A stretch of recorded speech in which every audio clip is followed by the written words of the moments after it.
going live. We are live and we're just going to set it up before we just start it. It takes 2 seconds. Load and where we are. Okay, it's just loading. And once before we just stop. Okay, there we're live. Okay. Good morning, everybody from India again. Yet again, a beautiful mom has joined us in the book. I'm so excited. One, that I've reached 89. We are reaching the 90th numbers of 90, 91 to going towards 100. And we have Ashwini joining here. Yet again, beautiful mom, a great achiever. We all are so proud of her, and it's an honor to honor her like a mom in this book. Ashwini, welcome to this book. Thank you so much. I'm very excited. And I'm excited for many, many reasons that I'm just 11 moms away and you are here and people are really waiting to hear your story also as a mom. And I always say that mothers who live their story tell their story the best. So I'm no one to sit and read anything about your life. Please go ahead and introduce yourself and then we'll move on to you as a journey of mother and then we'll keep taking the interview ahead. Welcome to the book, Ashwini. Thank you so much. And first of all, congratulations, Shika. This is a great effort of, introducing 100 moms and bringing to light their journey to people. So congratulations on this mammoth effort. It's a great initiative by you. I'm Ashwini Nachappa, former international athlete.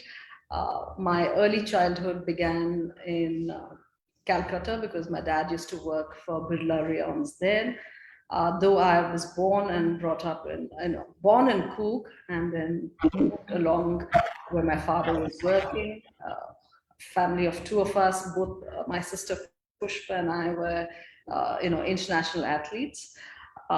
Worked in a nationalized bank for a couple of years and then moved on with various organizations that I was very closely attached with. One was the Special Olympics and the other was Parikrama, where we coached and nurtured challenged children and slum and orphan children.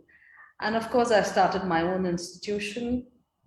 I did a couple of movies, but I think the most important part of my journey right now is transforming lives of young children through my institution school and my sports academy, which is housed in Coog.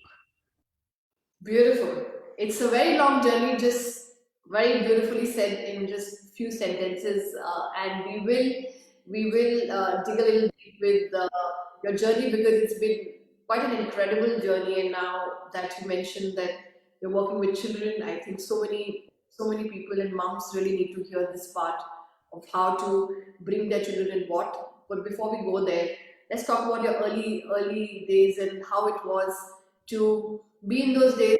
I think things have changed so much in the sports than it was, and especially for women in the 80s, it was totally different. Anything that you remember that you would like to share from those times? Because I'm asking people who are now in their 18s and 19s, they still don't know what it was because they celebrate a lot of athletes today for what it took for the athletes of that time to make this mark all over the world. So we'll just quickly talk about that and celebrate that and honor that right now. I think in hindsight, I think I'd like to say that I became an athlete by chance as well as, continue that journey by choice. As a young child, my parents didn't come from a sporting background, though Coog was known as a sporting hub back in the 70s. You had the famous hockey team that came from Coog and various other athletes. So it was just that I think my name Ashwini meant a star, a horse, and I was meant to run literally, because even in my school, in kindergarten, in the lower primary when I was in Calcutta, I remember beating the boys in small races, and it brought a lot of thrill. It just so happened that when we moved to Bangalore, because my dad's factory would go on lockouts in 70s and for months together. So my mother, my sister and myself moved to Bangalore. and it just happened that our house was near the Continua Stadium. And for some reason, I think my mother would not let us play on the streets, but every evening after school would walk us to the stadium, which was just a few hundred meters away. And we would sit there and watch all the Indian stars training, and I would uh, be bribed by a coach called Mohinder Singh to run every round for a nutrient sweet, which was 5 paisa then. And my sister would read the Amachitra Kathas because she didn't like to run at that point. And I would land up collecting most number of sweets. And I think that's how the journey began. Not really, looking at what I would achieve, but the sheer joy of being on field. And that's how it started. So I think both my sister and I were blessed to become young champions at an early age, right through school and state championship. So there was no really looking back. But I feel, at that point in time, though we all came from very, very average, below average families, was a struggle to survive, literally with just my father being the working person in the home and supporting us in Bangalore, and he running the, he was employed in Calcutta. So, but I think the kind of drive and hunger uh, that was there for us to come out of that and to be seen. And I think the one person I would look up as my hero is my mother, because she was a real woman of substance. She would not let us uh, even imagine what kind of problem she was going through, but would ensure that she brings us hot lunch to school, walk 2 kilometers every day, come back, and when we come back to school from school, would take us through through our training in the stadium, walk us to the stadium, bring us back. So I think that kind of selflessness and determination to ensure that the two kids uh, go through this journey, I think that made us stronger and really didn't want to look back. So though times were difficult, but I think the environment in the 80s uh, was great. There was no thought of drugs. There was no thought of, it was just purely running for the medals and certificates. Today, of course, financial benefits are enormous. We really didn't look at that. It was just bringing glory back home to our state and to our nation. So uh, it was nice. Of course, it was a struggle monetarily, but I think today's children, when I compare them today, it's like they don't want, I mean, sports takes 7 to 8 years to actually bring to light your achievements or your progress. And the patience is not there for these kids today. Everybody wants success immediately. Uh, it's not possible in sport. You've got to hang on there and have that resilience and go through that entire gamut of failures as well as successes to actually see where you stand. Right, right, and so many things and so many things that you dropped in this beautiful set of things that you just said. One, I would start because this is a project for mothers. This is a project to honor mothers across the world for being a mom and to shine, right? And you mentioned your mom was your pillar, and your mom was somebody who created so much in you that you still feel that she I'm was. not able to hear you, Shika. Can you hear me now? I think she's. Hello? Yeah, your network is your network dropping?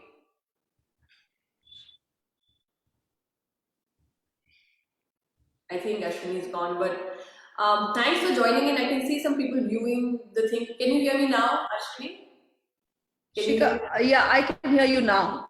Yeah, I completely lost you at that point. I think it was a Hello? network issues. It happens. Everything is part of the technology world. So can you hear me now? You're No? still breaking up. Is it? Um, Now you're okay? Yeah? yeah, can you hear me? Can we move? Am I still breaking? Am I? No, no, No, no, you're. I'm okay now. I can hear you. Yeah, Yeah, yeah. okay, we can. Happens, happens. excitement is also running in the That's network. technology. The technology is also exciting. Well, Yeah.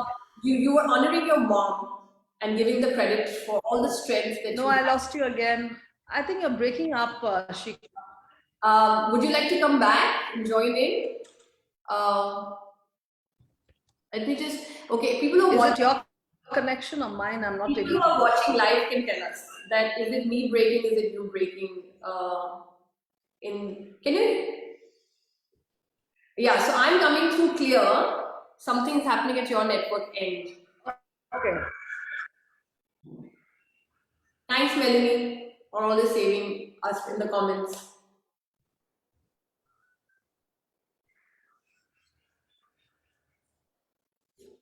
Sorry, sorry. Yeah, I can get you, and as you speak, you just go off. Yeah, can you hear me now? Am I audible? Yeah, you're audible now. Yeah, is there a Bluetooth close by? Is there a phone close by? A Bluetooth or something? Bluetooth, no. Everything is off. Oh, okay. Is there a phone nearby? Yeah, there is a phone nearby. So should I get onto the phone? Just go off. Just make the phone off. Maybe the network is getting. Oh, okay. All right. That's Okay. okay. I've just switched it off. Yeah.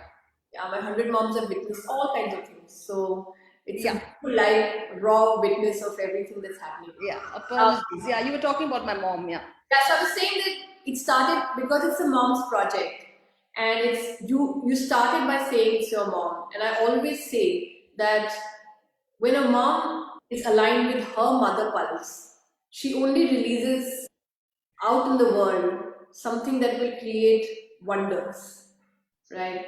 And it's again and again been proven that all the achievements, all the strength, all the stuff comes down from a mom. And that's what this book got started. That today, when it's such an overwhelming state, like, we are all locked up, this pandemic has got in, there's so much happening, the nuclear families have become, especially in India now, the support all over the world. In fact, I've realized talking mothers all over the world are the same. There's so much overwhelm, and life, in spite of becoming easy, is becoming very difficult mentally. And that's why this book wanted to be out, so that 100 moms can give the strength to moms everywhere in the world. That if, and the idea of the book was, if these 100 moms can shine, and we've got some incredible stories of mothers, anybody can. And that's what the book is coming. So thank you for honoring the mother and proving it again in this project, saying the mother is what it starts from and it releases down from there, because that's the mother pulse that I've been talking about in my interviews. And true that you were talking and it is very important to talk about the sports part. The patience is less with children today, but also we as parents, the young parents, are very impatient. uh, we want them to become athletes very quickly. So there's a lot of pressure on them as well of different kinds, because not only the kids have less patience, I think even we as parents have very less patience. We quickly want the PR to come on them. We quickly just, like, even me as a parent, just one stroke of one tennis thing done very well, and we just going crazy. There'll be a picture, there will be a post, there will be a thing as if a very big achievement, and you start dreaming, oh, one day they'll become a tennis player, right? And that's what that's what was not there, and you mentioned in your time. It was just simple: get the medal, run for it, hard work. You get one candy if you take a round. So just to have the perspective on both sides, it's beautiful. And now you're heading academy where you're bringing in children here. So what's the struggle? Is it more? Is it? It's just because the sponsorship is there today. Supporting is there from many, many places, come in if you're very good. All that comes in. But do you feel that it's more a mental a balance that children need to get into sports? It's more coming, developing them mentally towards sports more than physically, or both?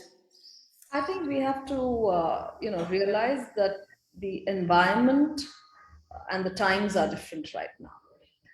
In our days, I think I can proudly say I'm a product of a school games. Uh, I would never have been a sports person if it wasn't for a robust school sports program, whether it was the inter-school sports. It used to be like in Bangalore, inter-school sports used to be like the Olympic Games. And in those days, we didn't have buses, transportation. So everybody would actually, from various schools, merge into the stadium for the championship. And we would have seventh, eighth graders as cheerleaders. So that's the kind of environment I grew up in. Today it is, the academics has overtaken every other aspect, and if you're not a 95 and above, you're considered, useless. But I think in the recent times you see a lot of people who have taken humanities and not necessarily become an engineer and a doctor. Uh, and I think the days when we came from, we had a very, very strong, ecosystem where the sports was integral part of our education through these various sports activities. And I think that has really taken away. Sports becomes an extracurricular activity in the recent past. And then when you have it as an extracurricular activity and it becomes, you don't really get that kind of result that the nation wants to see.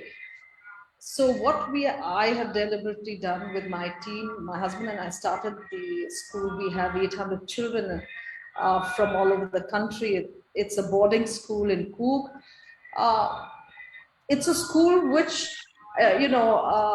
started not having the education background. Both of us came from hockey. He was a hockey player and me as an athlete, but brought in the aspects that we grew up through, where sports becomes an integral part of our curriculum. It is taught as a subject, but it is also played from grade one as a subject. I think the most important thing and the change that I see in these parents as well as children is there is so much that you learn outside of the four walls of the curriculum, and that is through sports. You can teach math through activities on the field, you can teach physics, you can teach biology. So unless you integrate it and make it fun, for me, it's not necessary that every athlete, it's not possible for every athlete to become a state champion or a national champion or an international champion. But the process on the kind of exposure that the child requires, from hand-eye coordination to every aspect, gamut of, being off the field, on the field, behavior issues, everything comes to light once you're on that field. And I think that's a very, very important aspect that we have brought in. And so far we have succeeded. So I see young children today, the mindset is changing. I think for parents also, the mindset needs to change. It's no longer doctors, engineers that you want. It's like you want a good human being who can actually stand up and speak up, who can actually think for oneself and know one's body. And I think that mind-body issue is very, very important. So it's been a challenge. I wouldn't say it came easily, because when we started, we would never send homeworks, and parents would say, why you're not sending anything in writing? They have to write, they have to read. So it's a kind of a journey that we have tried and tested and still trying out various things. But so far in 17, 18 years, we've done pretty well for ourselves. Uh, the most important, our kids have reached various levels in the sports field, whether it's the national team, they've won national school championships. They've reached one of our athletes right now who is a single parent, and she's an ASHA worker who we've sponsored, and she's at the national circuit in athletics. We have a shooting team. So I feel that today's kids, as I said, want it easy, but I think the mindset is slowly changing, because we as a nation has taken on sport very, very strongly. I think when the top organization or the top man works in the nation, think that sports is a way, uh, right from Kashmir, if you say, I mean, the first statement our Prime Minister made was to bring sports into Kashmir so that they don't pelt stones on the road. So they get a kind of a structure in themselves. And I think the structure, the time management, everything comes through a disciplined life through sports. And Right. that's what I need to see. I mean, there were so many things happening in my head when you were talking, and I was making notes of it, but it's this thing. But as you mentioned, and I'm going to talk as a parent also, as a mom. But one, I will talk that humanities have changed for sure, and letting the world know that when I was pushed into humanities, I was very bad in studies. All my life, literally, I flunked from grade 1 to grade 9. I was always into something else except studies, achieving something or the other. And then I was told to go to humanities by my principal. And the principal of the school said humanities, and I'm talking about, 23 years back. And I cried and I cried and I cried, and I'm like, don't put me in humanities, because at that time, if you were in humanities or you were put in humanities, it was the student who doesn't deserve to be in science or in commerce goes to humanities because they don't do well. So that was a child's mind. And I remember my principal was saying that, listen, I'm not putting you into humanities because you're not good, but you're not meant for math and you're not meant for science, and you should be in humanities. And I remember crying, and I remember really pleading, saying that all my friends are in commerce and science and I'm in humanities, and thank God for that day. I actually scored very high in my family as well. By the time I exited, I was a big joint family. The lowest scorer went to the highest scorer by the time I left school in humanities, and got into colleges with first list out, and I was in the top college of Delhi. So just letting people know the perspective when you're saying the humanities part, it was very scary. It's changing now. People are embracing humanities as a subject. I found that, Shika, with my daughter. She was a national badminton player. And the school, her training, I would take her at 5:30 in the morning. Child would train for 2 3 hours, come back, and literally have breakfast in the car, and then pick her up at 2:33 again, go back. She was at the Prakash Parkone Academy, so go back for training, and then you're traveling all over the country for championships and all that. And when she came into the 10th, one of her teachers said, if you are, because by then I was telling, if my daughter can get 50 60%, that's enough, because she's spending so much time on. And parents would call me up and said, please don't make such statements, because it will come out in the press, and, because our children wouldn't want to study. And I said, but she's spending 6 hours on the field. Which other child is doing that? So it's not necessary that you become a 90% student to. She's taken a different path. And then uh, her teacher told her, if you're not going to do well in the exams, it's going to be tough, so you have to take a break. And they just cut her off at that point in time, which mentally at that young age she kind of lost it all. And then of course she did her board exams, she did well, came through first class. It didn't matter whether she was 65 or 70%, but she got 78 or something. It didn't matter at all. I mean, and she moved on. She went on to, she just gave up badminton because of the discouragement that happened at that point in time, and she didn't want to look at the racket. Uh, and she went on to the University of California, got into the first list of college, because she was also a sports person who had done well, who was a state champion. Uh, but somewhere, I feel when that encouragement doesn't come, it doesn't necessarily be only from home. Of course, the atmosphere at home is very vital, but the entire support system must be available for a child to actually nurture that dream. So I think at that point, so I see in my child, like, she probably as a mother and who's achieved, she was always compared to what my achievements were. So the pressure of her being at that young age trying to compete with what mother has achieved was enormous amount of strain on her. And I don't blame her for just giving it all up, because everywhere we went, they would first interview me, though I didn't want to be, and then would watch her so keenly to see if she has achieved what she had achieved. So it was very, very tough, very tough. Yeah, it is. It is, and it's quite a. I can understand, and when I'm saying about my thing being in humanities, I totally am with her, because I hate it. I hate it. being today I've achieved a lot as a photographer and everything, but at that time totally was, I felt like I failed the system and nothing else matters, and I can't do it. And then whatever I achieve, whatever is meant to be, when you see it from an adult's point of view, and we have some child experts here. We have Melanie here, we have Francis, we have Renu who heads mothers group in the comments. We have my brother-in-law here who's very fond of you. I just mentioned as an athlete, but the whole thing comes down. And when you say that today, I think things are changing. Today, schools are embracing sports as an activity that can be done. But I also feel that like the pressure is whether to achieve as a 90% or a 95% or a pressure to achieve as becoming an athlete. If your child is not an athletic person, is also a pressure, right? If he goes totally into a creative field, that's also a pressure. Like, oh, he's too creative, he's too athletic, he's not athletic. There's so much judgment going on children these days, uh, that we don't know as parents.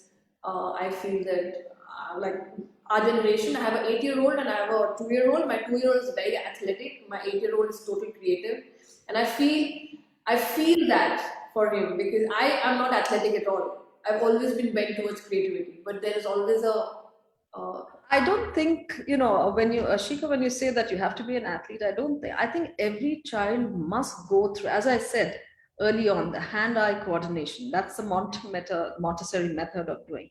You yeah, do through, you should know your body, first of all. It's not whether you're an athlete. And I think that kind of wellness comes in from basic physical activity. Once you're physically, as a family, you try and endorse that physical wellness within the family, it just percolates down to your youngest one.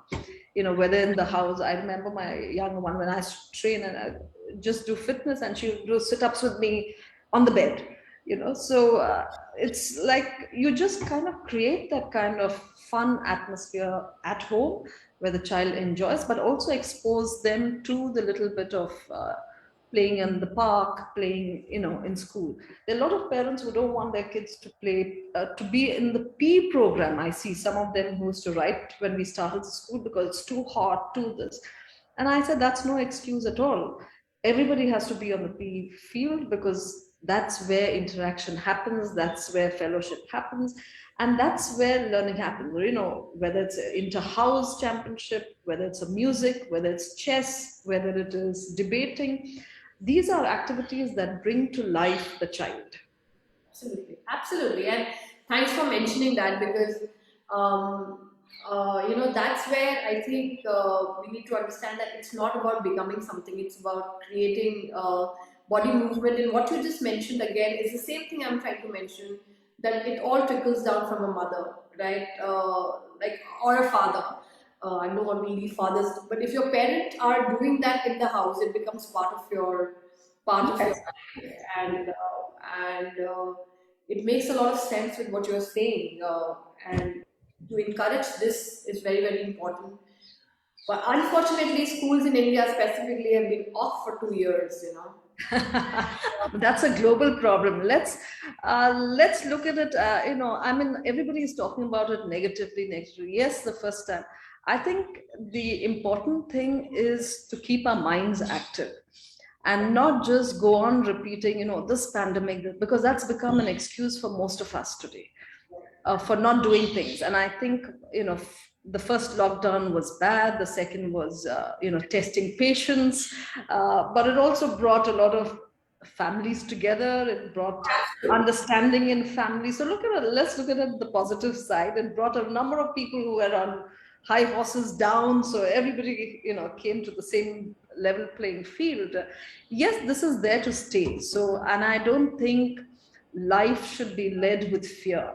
These are things that are going to come in our, lifetime. And as I keep telling, all of us have got it. I'm happy I ticked it off my bucket list. So let's look at it in a more sensible way and keep our mind away from these things and do activities, whether it's reading, playing music, cooking, do something involving everybody. Schools are there. I mean, today kids, with their gadget is is hard to really get away from technology and the gadgets that they are with from morning 9 till 3 o'clock online classes. But I've been fortunate, when in our school we started the school in August, and till about 10 days back, where the government said that we have to shut down the uh, the hostels, schools with residential facility. We've just closed in 10 days now after Christmas break for 10 days. Otherwise, from my Mont till 12th graders, everybody was back on the campus. They have to be because, like, I mean, look at And the joy, the noise, they are not worried about who's got what, they're just enjoying life. And I think that's how we should be fearless right now and try and face it. If it comes, doesn't matter. It comes like a flu. I mean, let's not be so, you've got to go out in the sun. You've got to get your vitamin D. You've got to get all that is available outside rather than just being indoor and trying. So But that's nobody safe. the thing is that, I mean, I am fortunate to have a garden. Like, we were in a quarantine for 4 days, 5 days. I have a garden here. The first lockdown, I was in Bangalore on 14th floor. We tried our best in those 3 4 months with the 4 month old baby. Whatever we tried, we were playing badminton in our drawing room, right? And doing it. And I saw my 8 year old go to this. The school briefly opened for once a week for that one sports activity, and the noise and that thing for that 1 hour was like, for 2 years they've been like trying to be indoors, trying to make sense of this online world, and they screamed and they were like looking at it. And my younger one, who's actually never been to any open thing because he was 4 months old, he was 2 years old, looking at these kids going totally crazy in that sports activity once a week that I was taking, which is again been shut down in this hit again. But I feel that people in high rises and kids in high rises are the physical activity is It's a getting, challenge. It's definitely a challenge. yeah, it's a big It's challenge. definitely. And slowly, so that's the challenge. And I'm so glad so many places all over the world, schools did open after 9 weeks. And Renu is here and she was telling me, oh my God, you guys are still in lockdown with schools not opening up. I did it for 9 weeks in Australia and I was done. I Yeah. couldn't see him anymore more than 9 weeks inside. And we've been 2 years. This is the second year finishing in this March, or the second whole year going online. And I don't know how your uh, active school like yours, like a sports school, resists not taking the kids like in We are not a sports school at all. We are a regular school which right. houses a sports academy. So it's a regular school with an ICSE curriculum. But it was surprising when they came down in August. A lot of our young kids, a couple of them came with arthritis, came with so many other issues, because and it's taken almost 4 months for us to get them, because there's a routine of physical activity for every child before they go to class. If they are the boarders, they start from 6:30 in the morning, so there's a routine. And it's so great to see them all back fit and having all the enough vitamin D that they require to get on with life. And it's been hard on them, it's been hard on parents, because they don't know what to do with kids. And I think and most of the parents who don't understand the technology and the online, so difficult to monitor. So it's been in a way a learning curve for everybody. If you see, even our servants, they bought 2 3 mobile phones for their kids, and they kind of monitor it, they're learning from it. So it's been a learning curve for everybody, and I think there's good and there's bad, but these kind of things are there to stay with us. So let's move on in life. And I think it's, if the parent, the mothers decide that, my mother who got COVID, she's 80 years old, and she says, "Ye sab to kuch nahi hai. It's just like a fever. Don't worry about it." And I was more worried about her. But she said, "I mean, you can't live life like this." And she would go for a walk, put her mask, and sit. And I think that's the best way to face these things. Just face Absolutely. it all. Absolutely, and it's just the discussion went here because we're all moms here, and every mom has, you know, Today's moms are very protective. No, honestly, Shruti, in this 100 months journey, so many things have changed in my perspective, and I've seen so many shades of mothers that I just call them shades of mothers. There Yeah. are all shades of mothers available. There are mothers who are protected, there are mothers who are not protected, there are mothers who are working, there are mothers who are not working. And then when this project started, I realized that if you're a working mother, you're a workaholic. If you're an overpossessive mother, you're a protective mother. If you're a mother who's balancing, you're too balanced, you're too strict. Like mothers are never left because this world of mother-child is But so that's what's great about mothers, because you can exactly. juggle all these things and yet look after everything that needs to be done. I mean, That's why I brought this whole book. And I myself have dropped, in spite of working with mothers for 20 years as a photographer, I have myself dropped a lot of judgment which I thought I was carrying because mother after mother after mother after mother has taught me in these 100 interviews that we're just another shade of mother, but we still shine and we're still bringing the world out. And including you, you're the one of the 100 moms in the book. Who's going to just say, I'm another shade of mother who's an athlete, who still, has a lot of stuff to offer.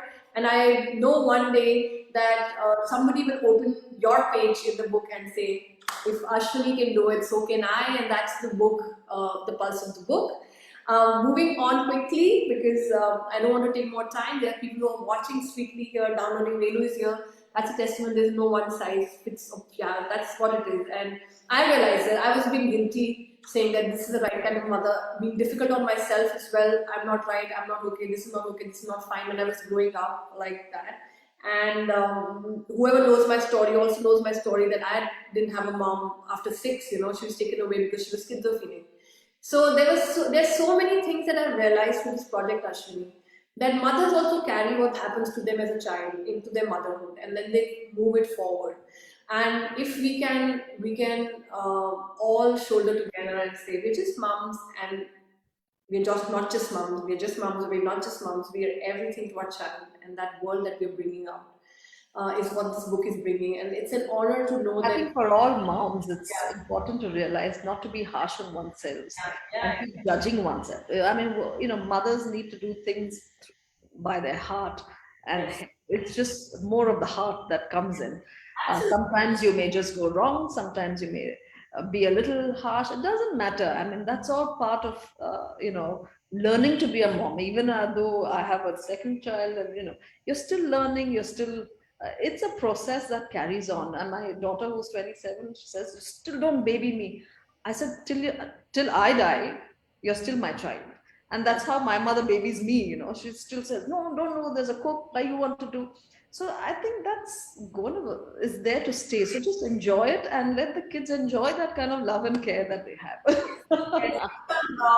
Actually, I would really urge you to meet all these 100 moms, and we have some incredible stories. And Velu is here as well, who heads, mothers group and helping them to live their best life and free themselves from all this. And she's a coach that helps mothers across the world to do that. And we have parenting experts, we have mothers who've had 12 children, we have mothers who are coaches, NLP, air scientists, Air Force officer, comedians, and the shades of mothers not ending.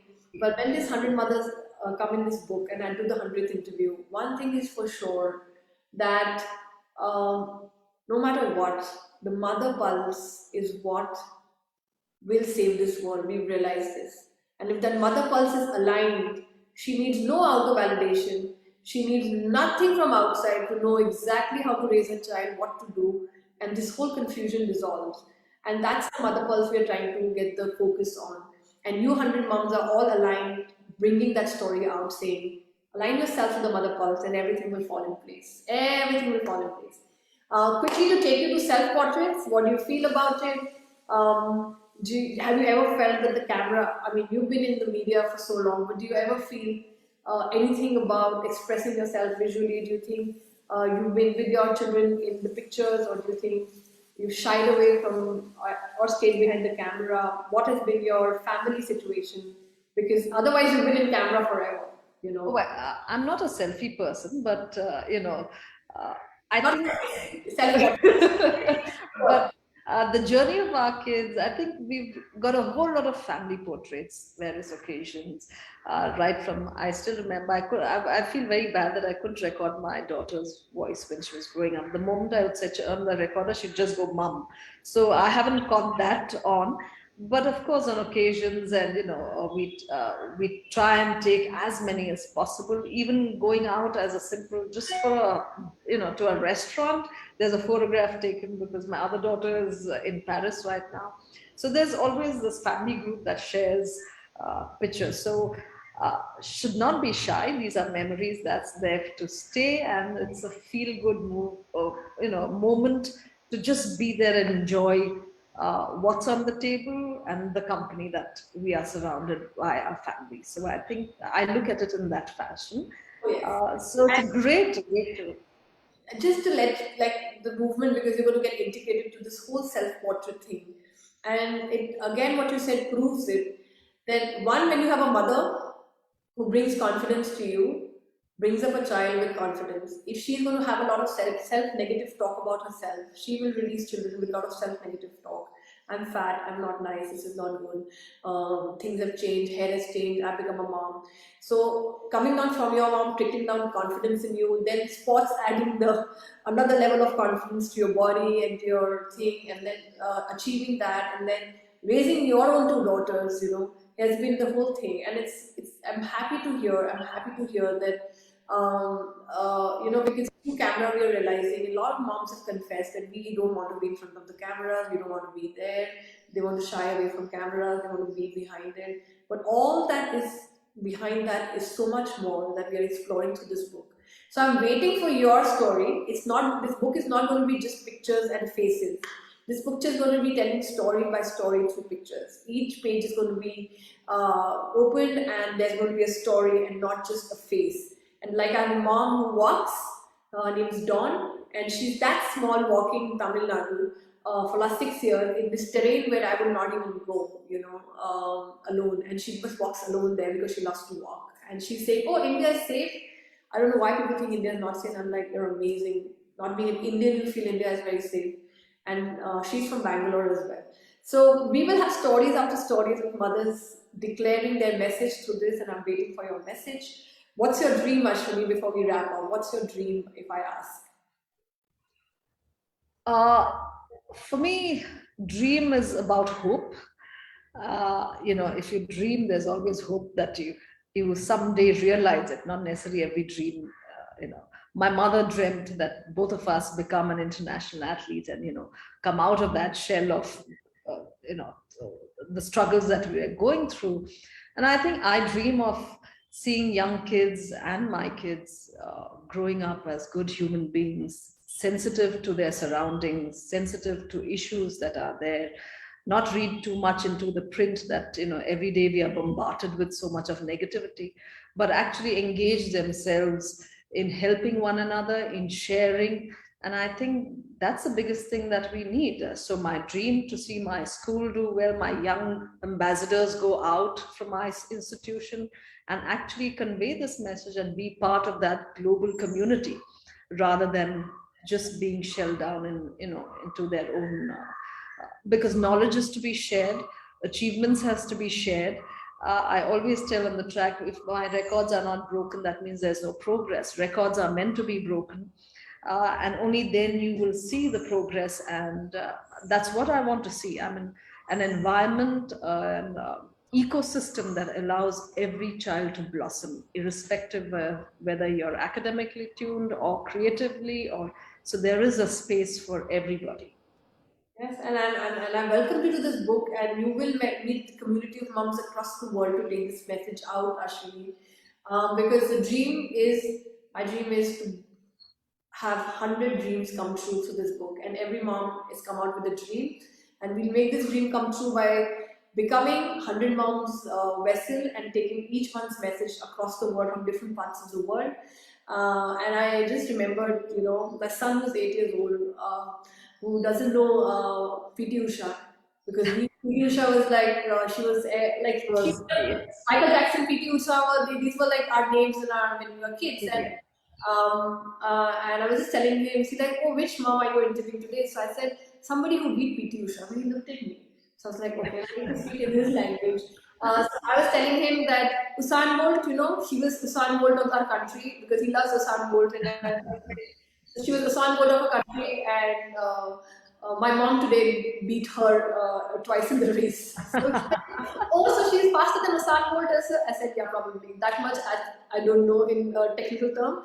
So he got that, and it was the shine in his eyes that I was trying to introduce somebody who runs so fast. So Thank you, but I think Usha was one of our greatest athletes in India, so there's no doubt about that. Of course, I did beat her, but I think you must give her that credit. of course, she She was. brought him to.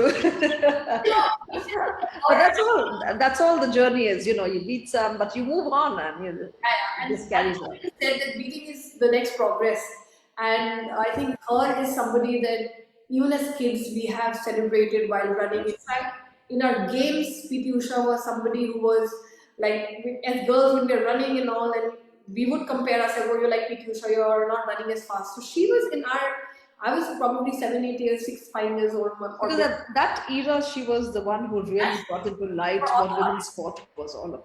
Yeah. all of us. And I still remember, like I don't run fast, and I remember people comparing everybody who ran fast to her, and her name was in every child's mouth at that time when we were young. So really honoring her as well. Till today, like for me, it's when you say that, I'm like, wow, she is this thing. So it's an honor to have you in the book, Ashwini. You have a message to take out, Absolute and pleasure. we will spread this message to 100 moms everywhere. And thank you for being part of this book. I'm looking for your story. Thank you. Thank you so much. Thank you so much. And Take to care. all the mothers who are around the world. Get to meet them. You get to meet all of them and talk to them and listen to their stories. And I must say that I'm not the same person after hearing a lot of stories. I'm not the same person. And I have some few mothers who are coming in the next 3 days. I just keep telling them that if they can do it, so can I. If they can, Everybody can do it. Yeah. yeah. Yes. So let's just stay on. We're just going off live. Thank you everybody for supporting here and watching it. There were about 7 to 10 people who were watching, not commenting, but they were actively watching, and I could see their likes and stuff coming in. Thank you, Ashwini, and I'm just going to go off live to stay in the. Yeah.